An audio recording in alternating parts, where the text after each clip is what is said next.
Welcome to the Writers Center virtually and our virtual craft chat series, where we talk a little bit more about how a book was written and a little less about what the book was written about. And we've been doing these all throughout the quarantine, and we'll keep doing them long into the future, hopefully. My name is Zach Powers. I'm the Director of Communications at the Writers Center, and I'm also a novelist and fiction writer in general. So that's why I'm here chatting today. And I'm so pleased to welcome our guest today.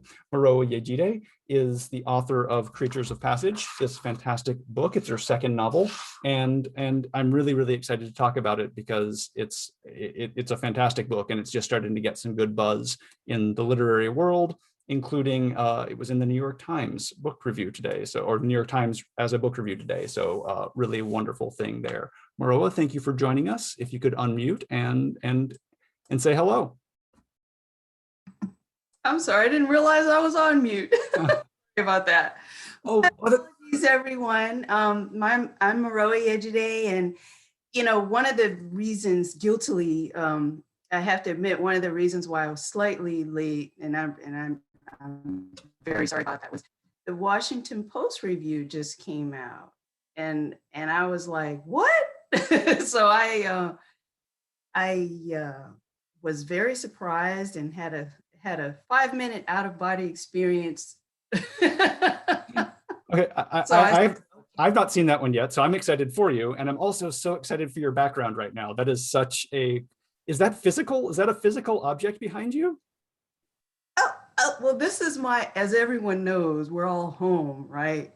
So I have a little nook area that I've created at home, and I have my little plant for oxygen, and this is a little cloth background, and it's just a printing of the book cover, a repeated pattern. And by the way, the book cover you have is the official book cover. It just has the little yellow sticker on it, but other than that, that's it. And I'm always, really glad to have these kinds of chats, because this is really where we get down to business with the craft of writing. That's where it all begins. That's really where the magic is. Reviews and comments that people have, it's very subjective, of course.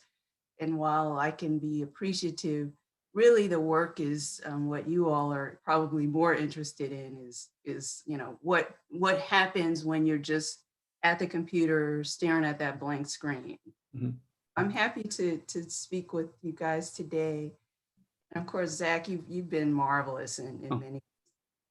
The Writers Center is a tremendous resource. It's been a resource to me for many years, both as a support system and also as a means to connect and reach out to other writers in the DMV area and throughout the nation. Yeah, thank you so much. Do you have your book handy to read a paragraph or two or three from it? I do. Let me grab it. Oh, sure. Okay.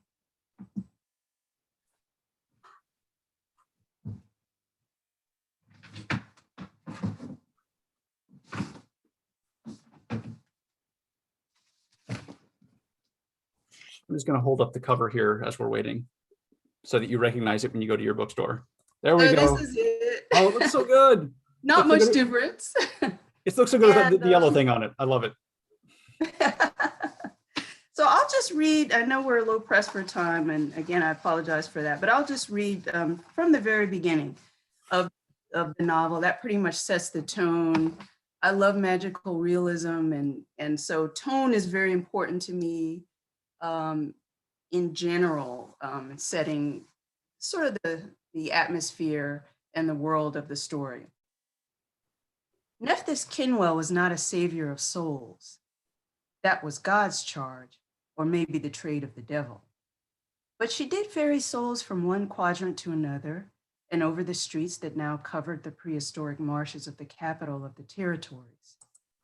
There was a certain geography to it all she'd learned, to the win-lose draw of lives.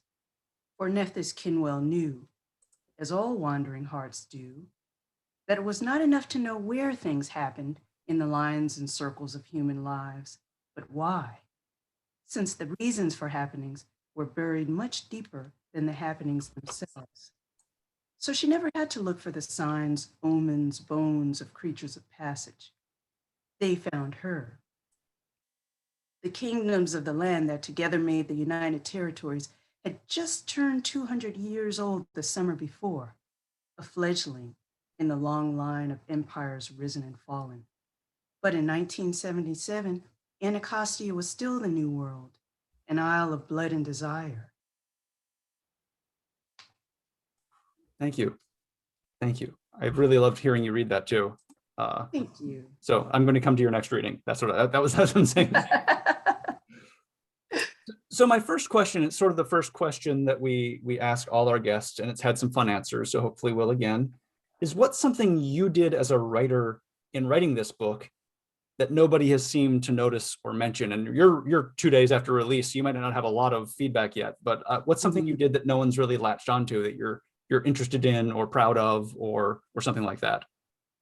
I did have an answer for that actually, but that was blown away in the minutes between 4:49 and 5:07 when the Washington Post review came out, because that review was done.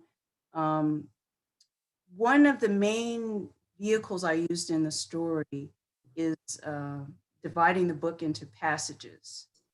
So Death is a character in the story in a way, and he informs the characters that there are 5 ways that creatures of passage die: moving through spaces, one place,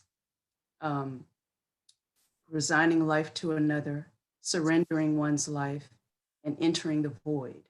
So those 5 passages are the how the book is divided, so to speak. It's sort of the quadrants of how the book is divided. And all of the chapters within each of those passages are built around that theme. So I like to write conceptually, and I noticed that in the other discussions that I had, people like to talk about the characters and the concepts and the themes, which is wonderful, of course. But they hadn't talked about the passages, the structure of the book itself until today, a couple minutes ago, really. And it's right on point, I think, with what we can talk about in this discussion in terms of structure. Something that's very important to me. It gives me a sense of how the book is mapped out. It gives it a sort of topography, if you will, in the storytelling. Great. So you hit on language a little bit when you were saying that, and language is sort of where I want to start, because one thing that interests me a lot is language. For me, the language in this book is wonderful and I love it. And it also ties in so well to the fantastical concept of the book, that there's sort of this, so my category is fantastical language. And the way that they prepared me as a reader to enter the story's fantastical world, I think that's a hard thing to do with language. And I think you did that really well. So that's one thing, that's where I wanted to start. Is this use of language something you were striving for intentionally? Was there attention paid to the language as you were writing? Yeah, I think so. I tend to gravitate towards word usage because I think words can be wonderful tools to convey a certain tone. I also look at words as it also can convey a color or feeling. And usually I spend a lot of time contemplating exactly what type of word I want to use to create a certain type of tone. So the fantastical is a great medium to me. It gives me a marvelous landscape to pull from and to paint in the story. Because, yeah, I'm talking about real people and real places in much of the book, but the fantastical allows me to really expand the world of the characters and expand how people might look at a place or a person. I deliberately used a lot of the fantastical or magical realism aspects in Creatures of Passage because to me, much of what's written about the DMV Washington, D.C. is very monolithic. We see that, in media and film, and it's politics or it's government. And so I use these types of fantastical or magical aspects to pull the reader away from that and allow us to step back and look at not only Washington, but the country, and then how the country then fits into the world. So it was a lot of fun. It's fiction, so you can let your imagination run wild. My imagination tends to run wild, and then I have to rein it back in the editing process. But I would say that's where I was going for. So for me, I love imaginative writing. I love imagination, but I feel like sometimes for some members of the literary establishment, imagination is almost a dirty word, that it's almost like it's this is not me speaking, but it has like a childish quality to it. But I disagree 100% with that interpretation. Creatures of Passage, though, deals with heavy subjects and intense subjects. But do you also sort of value the same sort of sense? I mean, you value a sense of creative play. How do you balance that creative play, the imagination, when you're dealing with something that is very heavy? How does maybe imagination, contrary to what some people might think, actually allow you to address a subject which would be otherwise different or difficult to deal with? Mm-hmm. Yeah, I mean, I tend to, yeah, I do deal with a lot of really dark subjects, not only in this book, but in the first book, Time of the Locust. But it's that play of light and darkness that pretty much defines our lives anyway. And I tried to mirror that in the creative process. A lot of times, in MFA classes or in writing classes, people will tell you, well, write what you know. I never agreed with that. Don't just write what you know, write what you can imagine, write what you can reach to try to understand, write what you want to question. Otherwise, what's the point? I mean, art is really supposed to enliven us and remind us of the inner spark that we're all born with. And so I think that, to deaden that with, so-called realistic or type of writing or plain, speak is really doing our minds a disservice. Our minds are very elegant. We come here with a very elegant machine, which is our brain. And I think reading and writing is the best way to engage that ability that we all have and to engage each other. So yeah, with dealing with trauma and some of these other really dark subjects, that lightness or the magic part is not meant to lighten the subject matter. It's only meant to put it in relief to maybe the hope of what could be or what should be and isn't, and then the reality of what's actually happening. Yeah, I love that. I use the term lens a lot. It's a lens to view something that lets us maybe catch it from a new angle or with a new clarity that we maybe didn't get with a traditional realist thing. And I love the power of unrealistic or surrealistic or mystical or whatever type of fantastical writing there is to let us view something in a way we haven't viewed it before. Exactly.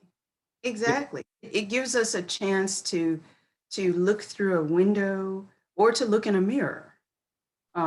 It's a way to do that. If you're just going to hammer, a point, dead on, a lot of times you're going to miss, the complexities of that point, and you might lose the person who you're trying to show something to or share something with. So with the fantastical and language, and I feel like, how does the fantastical introduce maybe new language or new, as a writer, as you're writing, how does like having the ability to freely imagine let you have new expectations as a writer of what language you can produce? Does it free you not just in terms of what you write about, but how you write it?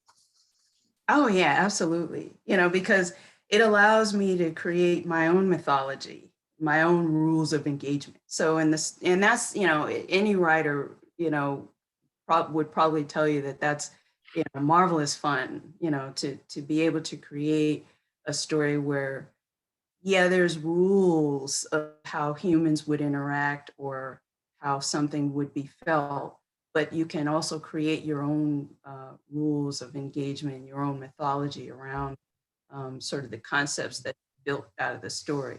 So if I'm creating a fantastical place that's grounded in a very real place, it allows me to extrapolate, to add other dimensions to that place, and other lenses and ways to view that place. I mean, I think I've always enjoyed imaginative writing because I like stories personally that, you can turn them like a hologram. So depending on the view, you get a different understanding. Depending on which way you turn it, you gain something or you lose something. So it's that kind of play that I always found fascinating. So the question came into the chat on this a little bit, and what is the fantastical language in the book? Perhaps a few examples. And I don't know if we can do super concrete examples without thumbing through the book. I tried to real quick just then, but I couldn't find an example for me. But Okay. but I think one thing I'm thinking of is if you're writing about a character that is in the afterlife, for example, Hmm. or observing from this ghostly plane, the language you can use, that you can't use that same language about someone in Proust couldn't use that same language about eating a tea cake or whatever it is that Proust always wrote about. That language isn't available to him. You're suddenly able to use words and perspectives that you can't use if you don't have a setting that isn't realistic. So I don't have a concrete example, but that's sort of what I meant. There's literally just single words you can use that you can't use as easily in a realist setting. Mhm. Oh yeah, I mean, one thing. Okay, so one of the major sort of motifs or themes throughout the book is it has a nautical tone to a nautical feel. There's a seafaring feel to it, and that's probably because I really enjoy my mind. Kind of, it feels like I'm out in the open water when I'm writing anyway. So it's one example would be there's a bar, right? So it's called Sunny's Bar, but the the chapter, and by the way, I use conceptual names for chapters, not numbers. I can't write, chapter 1, chapter 4. It has to be based around a concept. Each chapter has to be based around a concept. So the chapter about Sunny's Bar is called Barge because the bar counter where all of these folks who are, 20 and 30-year alcoholics sit, it's like a barge that they float on, and the alcohol allows them to float out, to sea where they don't have to look at things as in the most harsh light that they normally would. So it's something like that. Conundrum of Three, for example, is I won't disclose a whole lot, but it's a concept in the book of how a person who has passed on and maybe they're an angry spirit, sort of the conflict or the problem that they can find themselves in if they don't face the fact that they have to move on. And I mean, there's so many examples I think throughout the book, but I use color a lot. Color is a huge tool that I use throughout the book. There's an area where they travel through, it's called the gray, where things are very unclear. And that, because I'm calling it gray, it's got its own rules, it's got its own physics, it's got its own look and feel. So I was able, the horizon looks a certain way, how they feel traveling through it looks a certain way. And these are very fantastical, brief periods throughout that I sprinkle throughout the book to demonstrate the journey of a character. The 12 hours of night, that's another fantastical kind of element to show, what goes on in the progression of a spirit as he's getting closer and closer to facing a certain reality. Yeah. And I mean, just the phrase conundrum of three, like Mhm. the drum of three syllables right there. But like, again, that is a sentence that, I mean, conceivably could exist in another non-fantastical piece of writing. It could. But, and I think it's too related to, it's not just, it doesn't only happen in fantastical writing. If you write about a specific subject, there are certain pieces of language you can use that are easier to use, subject related. But Mhm. fantastical seems to be a pretty open, fun way to do that for me. So I didn't mean And to it be, really yeah. is. And those of us who are in the DMV, if I just said Suitland Parkway, you'd have a totally different connotation and feel in your mind. Versus in the book, it's called The Imaginable Forest of Suitland Parkway, where we're talking about the little bit of prehistoric, the last little bit of forest that's left. And I can remember that, from being when I was a little kid in the backseat of the car, you know, little kids notice stuff like that. You're not looking at the road, you're looking into the forest. So there's a lot of little things like that sprinkled in from me looking at things through my own child's eye. And I was able to translate that to the child in the book as well. The fantastical and the play and the imagination just give this richness, and it's so lovely. So yeah, I love that. So Thank you. we have a couple questions coming in the chat relating to the hologram concept. So the first one from Amy is, can you give an example of a hologram story you've liked? I would say, oh yeah, there's a few. 100 Years of Solitude by Gabriel Garcia Marquez is an example, because not only is he talking, the story is not just linear, right? It's got places and stops where it circles, and each character has a different sense or view of the reality of what's actually happening. I love that type of play, and I tried to do that as well, where it's like plate spinning.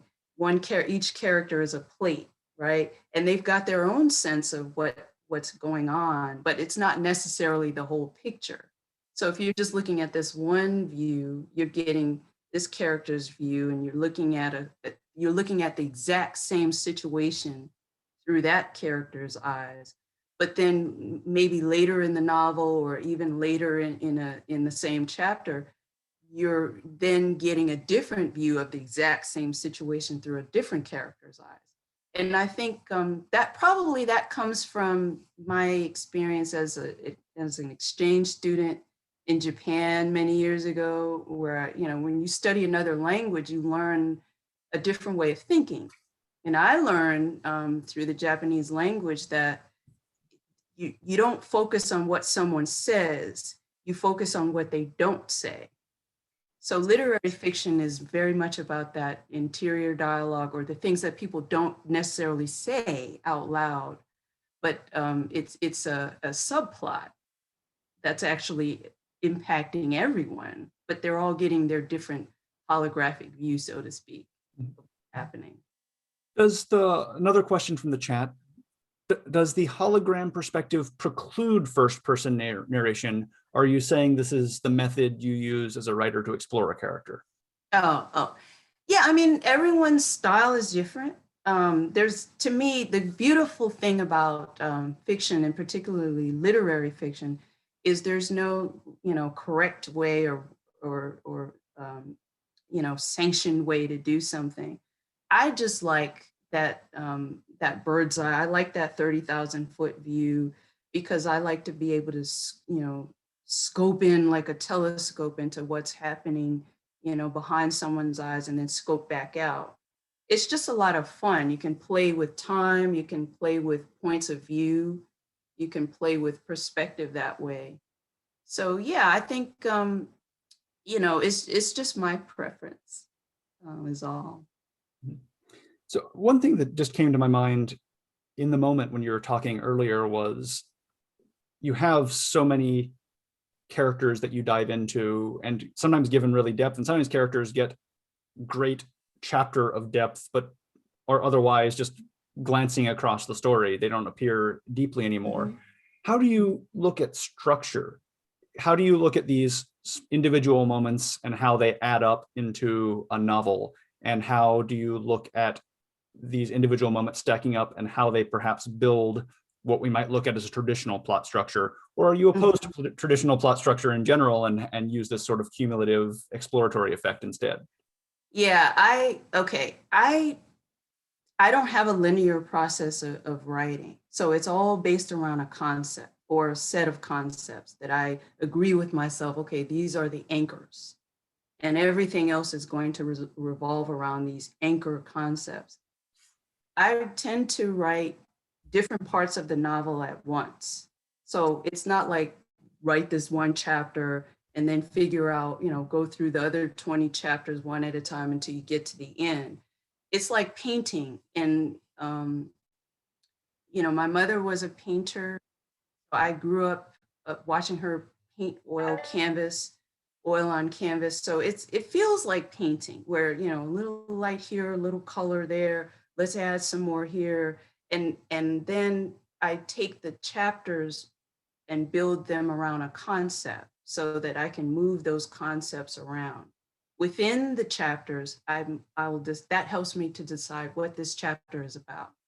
So if the chapter is called Vessel, I know, okay, this is about Nephthys Kinwell. This is about her experience in the car. This is about her history of how the Plymouth came to be in her possession. If the chapter is called Encryption, it's about the wolf and the conversation that he has with Osiris. So within each chapter, it helps me to decide based around that concept what goes on in that chapter. And then I move them around and meld them together until they click. Because we don't look at a painting, we don't look at the left hand corner of a painting alone, right? We look at the entire painting, or we look at the whole tapestry to then come away with the meaning of what's trying to be conveyed. So I use a similar process, and it's a very organic process. Luckily, I have a type A. The other side of me is type A. So I have a very merciless editing process where it's just, absolutely no mercy on whether something should be there or whether it shouldn't be there. Is this the real word that I should be using? Do I need to go this far with this character, or should I have more in this character? So it's a play on balance. Symmetry is real big for me. So because I move things around in my mind conceptually, I can say, oh, this needs to match this over here. What I have on page 25, what that's implying needs to match what's on page 280, for example. It's that sort of process. One part is very creative and organic and, very out there in the ocean, letting my imagination go wild. And then the second part is, okay, let's build the net, tighten the net together until it fits. I love the idea of anchor concept. I love that because I think so many writers have, even if they don't realize it, very mechanical things they do that, contrary to the idea of something mechanical, they're not limiting, they're very freeing. But they, like, and I feel like you maybe hit on, like, you're being very creative as you write these chapters before you revise, but the anchor concept is also a device. It's a thing that you've placed there that's like, and it, does that pull you to certain types of language, certain themes? Is that a thematic device? Is that a language device? Is it a character device? Does it work on all those levels at once? Yes. Yeah. Yeah, it really does, because once those concepts are established, that helps me then establish the rules of engagement for the characters, the mythology. And if there was any rule, and I break a lot of rules in my storytelling and style, but one rule I never break is, don't break the mythology. If you build the mythology and you decide that that's how you want it to be, don't then break your own rules. So if it's fantastical, that allows you to be as fantastical as you want, right? Because, okay, so in this world, these rules are allowed. this can apply. This can be, you can reasonably say, okay, this is reasonable in this world. And so those anchors help to, they act like lighthouses then at that stage where I can remember, oh yeah, this realm needs to be like this. If I add this element in, it takes it off course, or it muddies it. Yeah, I love that. I learned the author Karen Russell had Mm. a talk she gave. She has a story in which the father, it's a story set in a family heading west in the Old West. The father Uh-huh. is the Minotaur, and he is the one pulling the covered wagon. And so it's a weird story. The whole concept is weird. But she said when she workshopped it in her master's program, um, she had a scene where they stopped along the way and played baseball, and no Oh, one in the workshop would buy it. Like, they were on board with the Minotaur father pulling a wagon in the Old West, but you threw in this baseball. Baseball did not exist yet. They could not handle this one little, so right. it's the contract was broken. This sort of like, she broke the mythology, and I love that way Yeah. you said it. She betrayed her own mythology, and people could not handle it. They were outraged at the baseball, not the Minotaur Yeah. father, just the baseball. Yeah. And also time, it, because this book is set in 1977, that right there sets a certain parameter, a certain rule as well. So I'm real big on research anyway. I love looking very deeply into different topics, the natural world, you know, astronomy, all kinds of things. But, okay, I had to think about what music would be around. What would people be wearing? All of those things. And I can remember some of it from when I was a little kid, but you know, you can get into trouble with timestamps as well. So you have to pick your timestamps carefully and wisely so that it doesn't overtake, the magic of the story you're trying to tell. That's great. So I'm going to jump back into a few of my topics and questions here. And one of the topics I was really wanted to cover, and we've hit on a little bit, was characters. So going back through the novel before we chatted today, I was struck by how rich the characterizations are. So I'm sort of interested in what characterization methods are you personally most conscious of as you write? Um, a lot of times I don't start with description, a whole bunch of description on what the character looks like per se. What I usually start with is what their experience is or what their challenge is. And then to me, that then sets how they would act. Are they going to be lethargic? Are they going to be nervous? Are they going to have some sort of flaw or addiction, or are they going to be more energetic or hopeful? And then that helps me to see them, in my mind. So, you know, it took me a while to even write a passage on what our heroine in the story, Nephthys Kinwell, looks like, because I was busy painting, kind of, or writing kind of what her inner experiences, what her inner thoughts were, and then that helped me to then get an image in my mind of what she would look like, especially in the first conference or first meeting of her and the little boy. Her standing at the door and he's a little kid. What would he be looking up at? So the scene can very much help set how you describe a character, how I describe a character, or what a character, um, if they have a certain behavior. I often use that as a recurring thing, like Red in the book. He likes chewing gum, Wrigley's chewing gum. So that's sort of a signature of his. With Nephthys is her flask of alcohol. So it's little stuff like that, little nuances, I think, in that are built around what a character is experiencing and what they're trying to achieve, or trying to run away from, as in the case of Find Out, for example, and his heroin addiction. So it's, different things you can add, and the look and feel of a character can really come to life in your mind. One of the things too that struck me was how your characters are represented by and reflected in their physical spaces, their personal physical spaces. And several instances right at the top of the book, but also throughout the car itself. Anyway, I won't list them, but I'm interested how you think about sort of that space character duality. How does the space, the character's primary space or spaces, how does that also act as an element of their characterization? Oh yeah. Yeah, I love atmospheric type of stories and scenes.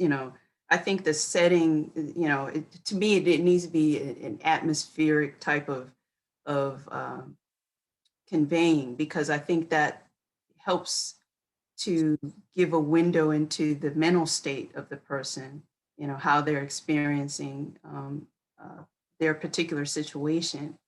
And so it's setting in a way, but I like to have even a more closed in setting, and each character has their own world, so to speak, because I think most of us pretty much do move about in our own world. Yeah, we can engage others, we can cross over into others, the world of others, but we can only be ourselves, at the end of the day. And so what we experience internally, the things we talk um, about to ourselves, is a very private, atmospheric type of thing. So that's usually what I'm thinking when I'm writing along those lines. So thinking about characters, we talked a little bit about your revision process. How do characters get revised? What do you look to strengthen in a character as you go reread and go back through? And are there any character type things that you just axe and get out of there immediately because you realize you don't want them? If there's anything that I'll start with what I cut, and, and I have a process to help me get over what I need to cut, and it's called loose ends. So it never really goes deleted. It's never really in the trash. It goes in a folder called loose ends. And that helps me to cope with, okay, that doesn't work for that character, but here's what does work. Um, the great thing about going through iterations is your own strength, or at least to me, my own strength of understanding and a deeper understanding of the character just gets stronger and stronger. So that as I proceed, what that character would typically do becomes more and more apparent. What they would typically say or how they would say it becomes more and more apparent. Again, going back to that anchoring concept of how that character is built, the world that, what kind of drives them, the concept that their life is built around, helps me to recognize what fits and what doesn't fit.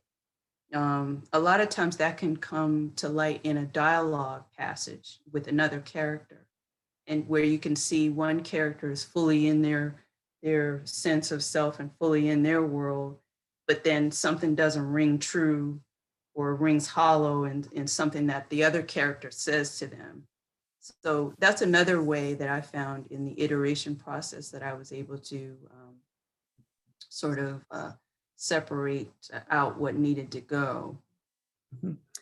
So I think I have what this was originally not a revision question, but looking at it now, I think we've talked revision, and I think this is a revision question now because we've talked about it a little bit before. So as a writer, what do you look for when you place two different points of view side by side? When you have this third person narrator that is diving into one character's perspective in one chapter and then another character's in another chapter, how do you carry themes from the mind of one character to the next? How do you maintain tone?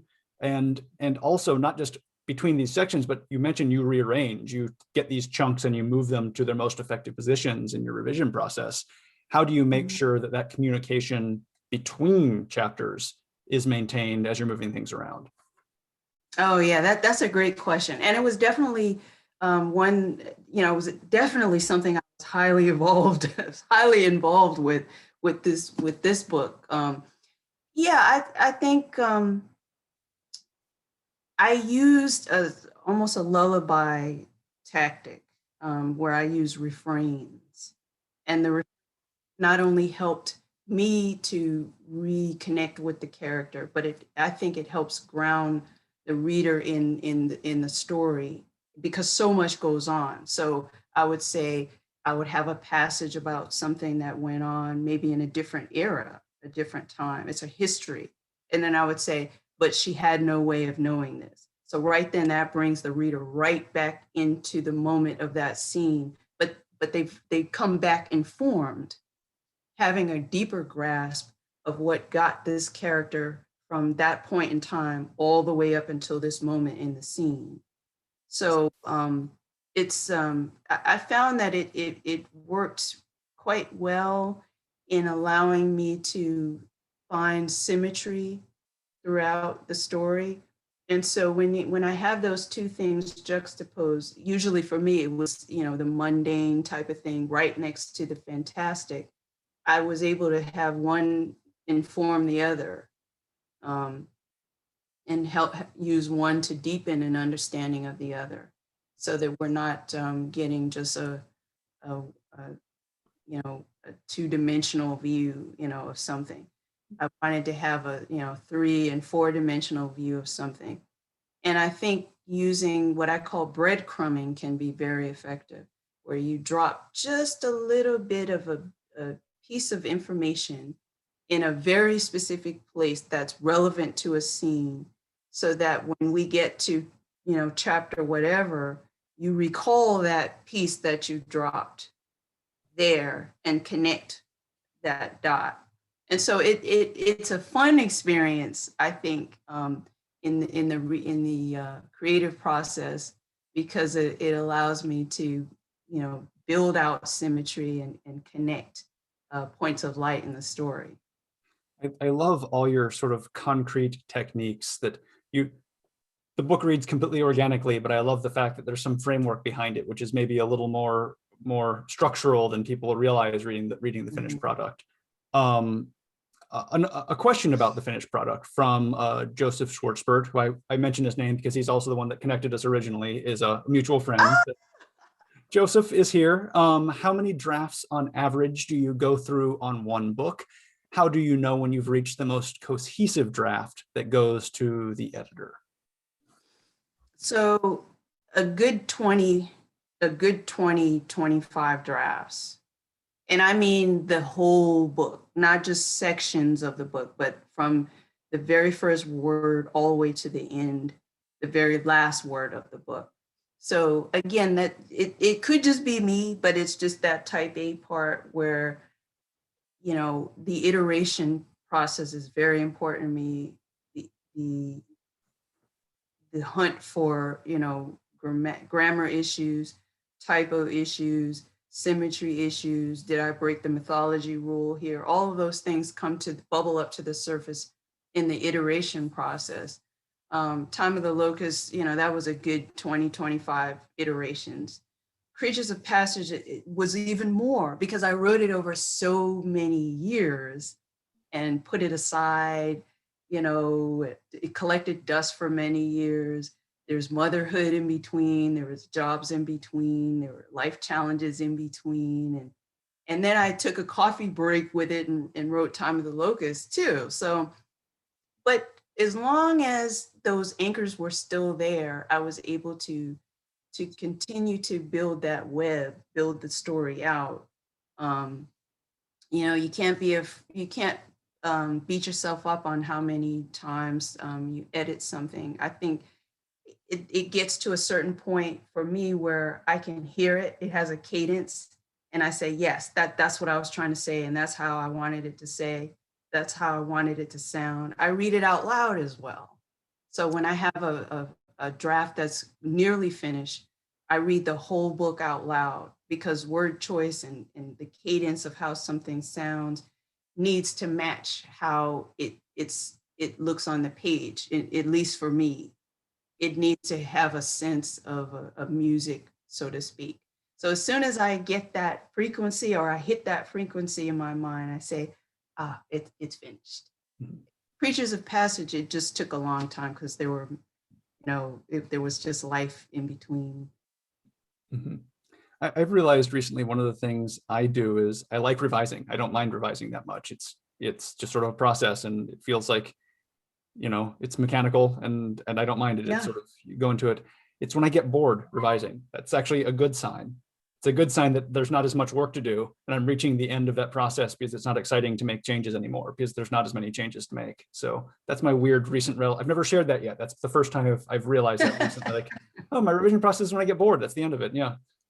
Um, Well, it's very important. What you say is very important, though, because you can also get to a point where you're tinkering, which is really the death valley for writers. If you where you're in that zone where you're just picking and nitpicking and tinkering, and usually that happens when, in at least in my view, when you are doubting, there's some doubt on something that you've done, or you haven't, made sure that you lock back into the original agenda that you had with the story. So as long as, I tried to always keep that out in front of me.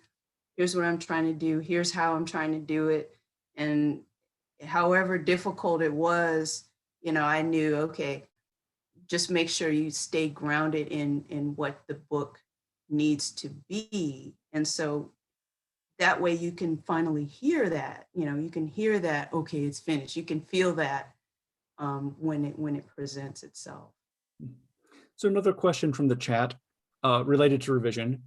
Do you edit as you go? And then for me, how much do you edit as you go? Oh, that's a great question. So I have two processes. I type while I'm, the creative process is typing, because I can type faster than I can write. So that obviously is very helpful in catching little things. But I have a stage where I just want to get it all down, and then I print it out. And then in the hard copy print, that helps me to then do that nuanced editing of, does this really say what it needs to say? Or, is this confusing? Or have I gone too far with this or that?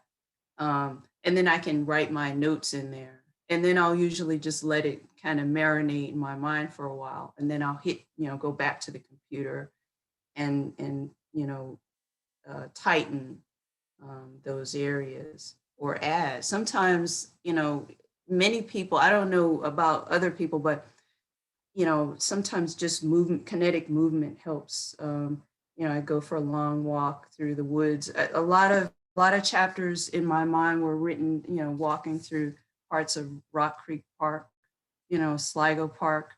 You have the natural world around you. You can work out, concepts, or work out text problems or plot problems, that way. Other times, it's in the tub, there's water, I'm floating, I can kind of just really be,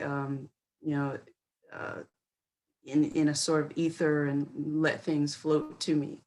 So that, there's no right way, but I think you have to be really honest with yourself in the editing process. If it really doesn't work, you have to admit that it doesn't work. And that's why I have that folder called Loose Ends, so that I can let myself down, easy. I can say, okay, this doesn't work, but you can, put it over here, keepsake. Yeah. And I think the one danger with edit as you go is I have so many writer friends who've never actually finished the book they're writing because they never stop editing as they go. And I believe there's more danger in editing as you go as in waiting as opposed to waiting to the end to edit. But that's my take. Yeah. And there are no rules. There are no rules, but that's just a thought on that process. So here's an interesting question. And would you say you are writing interactive novels as if you needed hyperlinks between the sections? We've got hypertextual questions here. No, I don't think so. I think if the breadcrumbing I was talking about and the placement is done well and works, then the reader they don't need that. Their mind is actually more powerful than any hyperlink. And I think people can draw correlations, in quantum time, you know, way better than any link. But it's all about the collective sense that they get from something.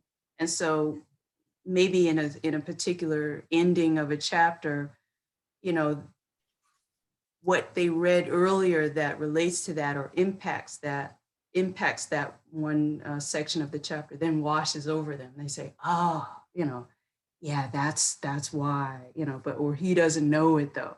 But the fun thing is the reader knows, you know, we're the eye, we're the audience.